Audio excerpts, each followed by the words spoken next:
on a floating point basic project. And it's funny, when we put the computer out, well, I wrote my basic so fast and I took out floating point. That means numbers with decimal points.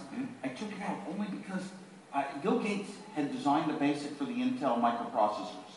And our club of people that were talking about the future revolution of home computers and all that, they all knew the name Bill Gates. And I thought, if I write a basic, I've never been trained at it, but if I write it real fast, as fast as I can, and I'm the first one to write it for my microprocessor, I'll get famous like Bill Gates in the little hobbyist circles. So I wrote it, and I wrote it for floating point basic, and then I stripped that part out of it before I actually started programming the basic, just so I could finish 1 month sooner. And then I had good reasons. I worked at Hewlett-Packard, and we had scientific calculators that performed all the transcendental numbers like tangents and sines and cosines. All the arithmetic inside was done in integers for precision, not just speed.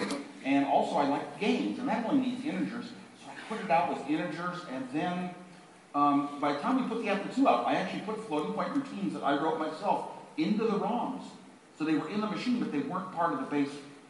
And I was going to write a whole new basic to do the floating point. We sat down, and me and Randy Whittington down in the little office aside from our main office at Apple, and we were working it out. And we only had a couple of months. And so he said, well, Bill Gates came up with it, and they have a basic, they'll sell us. Excellent. Okay, that'll save me time. I can move on to other things. And you made yourself a name in Gates. You know, I met it once. He does have a sense of humor. So, you know, you said in the clip as well that you sold. You can believe the fact that you would be selling 1,000 of these machines a month for. It was a month. And that was, well, actually, by the Apple II, both Steve and I knew we would sell 1,000 a month, and it was based upon these little kit computers. Just kind of the hobbyists were selling the number one in the world. The processor technology Sol was now selling 1,000 a month as a kit. It was a kit. It was the second computer ever introduced. The Apple II Apple I was the first computer that had a keyboard and a video display. Every computer before the Apple I had a front panel with switches and lights and push buttons that you couldn't understand. But the Apple I was a TV screen and a keyboard. And then right from that point on, no other computer was ever made with the front panel again. The Apple I changed the world. And the second one was the processor technology Sol. It got up to selling 1,000 a month, and we had the Apple II. It was 10 times the computer, so it would sell 1,000 a month. So we knew when we introduced it. What do you think are the three decisive factors that have put Apple where it is today? Three deciding factors. Well, number one, we started out with an incredible technology leap.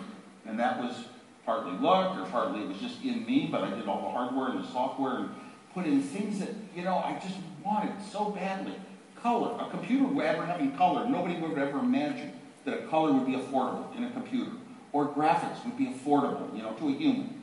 And so we had great technology. We also had a great insight. Steve Jobs, as I knew him for the 5 years before that, he always found a way to sell anything that I designed and built.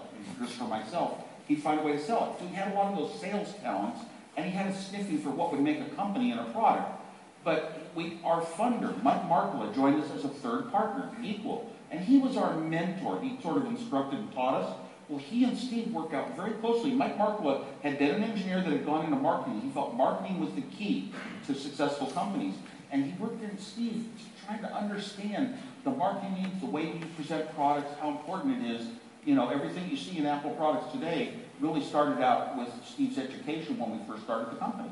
Because people, marketing, and so the marketing was understanding the audience and being able to communicate your product to them in a way that they want to buy it.